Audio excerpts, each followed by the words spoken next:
jërë ngeen jëf mbokki internet yi nii nañ leen bu baax jaar leen amaat nañu mbégte del si ànd ak yéen comme niñ koy defee tous les jours ci yéen chaîne bi bu fekkee gan nga chaîne bi abonné nga bës cloche de notification bi waaye itam nga partagé ko ba ñeneen mën ci daal di jot dañuy dikk ak yéen ci li nga xamante ni moo daal di gën a fës soxal mbirum Assane Gueye ñu gën koo xam ci Azoura Fall di militant bu Pastef ñu gën ko ràññee ci réseaux sociaux yi waaye itam muy jegeñaale kii di Ousmane Sonko di président bu Assemblée nationale wala itam di président bu parti Pastef moom mi di Azoura Fall nag ni ki démb lañ ko daal di teg loxo ci ab station service boo xamante ni mu nga nekk foofa ca poste de Médine foofa lañ ko daal di tegeel loxo moom mi leen nag di Azoura Fall ñi ko teg loxo di ay policiers yu civil yu gannaaw bañ ko daal di tegee loxo nag dañ ko daal di yóbbu directement foofa nga xam ne moo di division spéciale de cybersécurité di kuréel gi nga xamante ni nag mooy daal di saytu lépp lu soxal mbirum internet maanaam réseaux sociaux yi ak ay propos en ligne yoo xamante ni nag dañ koy daal di yëkkati te tegginewul ñoom loolu la ñuy daal di saytu ci jamono jile waral nag moom mi di Azoura Fall yëkkati ay kaddu yoo xamante nag jàpp nañ ni la kaddu daal dafa daal di tegginewul daal di koy jagleel ki nga xamante ni moo di président de la république Bassirou Diomaye Faye ñu jàpp ne moom mi di Azoura Fall daal dafa offensé président de la république ci article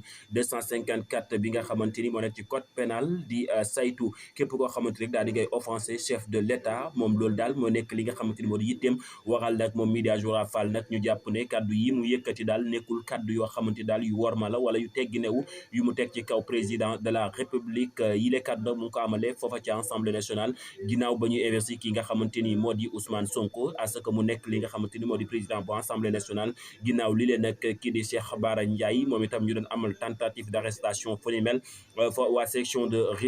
recherche moo ñëwoon foofa ca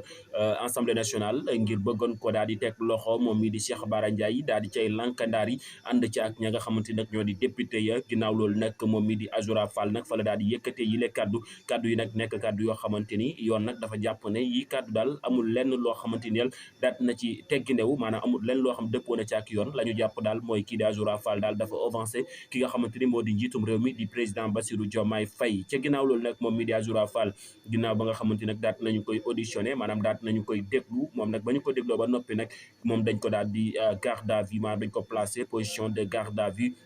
moom mii di Azoura Fall mu nekk loo xamante nag garde à vue rek saa suñ ko defee mooy li nga xamante nag mooy ndigalul ki nga xamante ni moo di procureur de la république kon nag la ñu mën a jàpp jamono ji leen nag mooy kii di Azoura Fall daal jamono ji mu ngi ci loxoy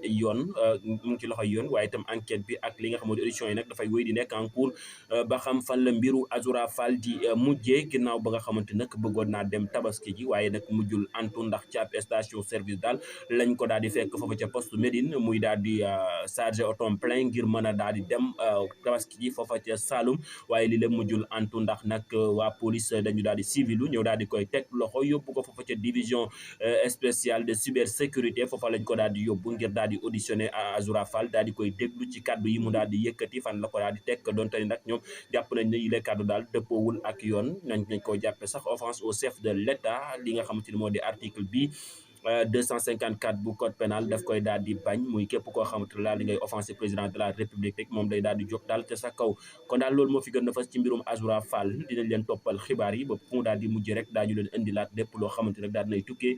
ci mbirum Azoura Fall ñu gën ko Assane Gueye ñu gën koo xam ci Azoura Fall nekk militant bu Pastef waaye itam di jigéen ñaalew kii di Ousmane Sonko di président bu parti Pastef moom Azoura Fall nag ñu ràññee ko lool ci réseaux sociaux yi waaye itam ci défendre gu muy défendre